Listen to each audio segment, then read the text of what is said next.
لبیک دا نعرہ بھی سیاسی ہو گیا، تاجدار ختم نبوت دا نعرہ بھی سیاسی ہو گیا، لا الہ الا اللہ محمد رسول اللہ پڑھنا بھی سیاسی ہو گیا، مسجد کے سپیکر بھی سیاسی ہو گیا، سورہ انفال بھی سیاست ہو گئی، سورہ توبہ بھی سیاست ہو گئی، تو پھر دسو اسلام کیڑے پاسے کھڑے؟ ایسے نہیں ہوگا۔ پاکستان کا مطلب کیا؟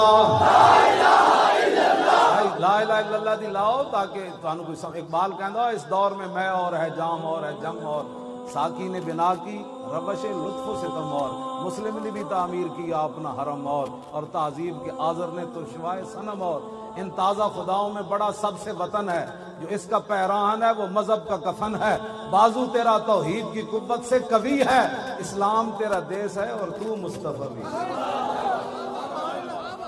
ہاں جی کیوں جی؟ اسلام کدھر گیا؟ اسلام کدھر گیا؟ جی دی برکت نہ تانوں پاکستان ملیا، جی دی برکت نہ تانوں اللہ نے اتنی عزت دیتی، نہ ٹی ویاں تے تانوں کدی اللہ دا نام یاد آیا، نہ رسول اللہ دا کدی نام یاد آیا، نہ کدی تسی اسلام دا شکر ہی ادا کدی نہیں کیتا۔ یا اللہ تیرا شکر ہے اسی مسلمان ہاں۔ مسلمان پہلے ہیں کہ پاکستانی پہلے ہیں بھائی؟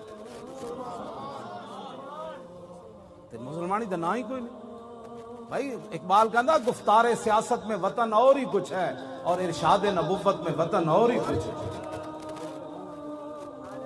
اقبال نال ساڈا گل کر لو بہ کے، میں اقبال نال میں تو ایک شعر پڑھ کے ایک ربائی پڑھ کے دسی سی، اور ایک ٹی وی والے نوں میں کہا تھا ترجمہ کرا دیں۔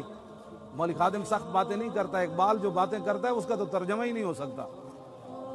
اپنے بھی خفا مجھ سے بیگانے بھی ناخوش، مودی بھی سانو کہے دہشت گرد تے اے بھی دہشت گرد، دسو یار اسی جائیے کہ مودی نوں تے درد ہونا چاہیے کہ محمود غزنوی دا یہ وارث ہے جنہ ساڑا سومنات دا مندر توڑیا، اور دسو مودی نوں تے درد ہوے، تانوں کیڑا درد ہے میرا؟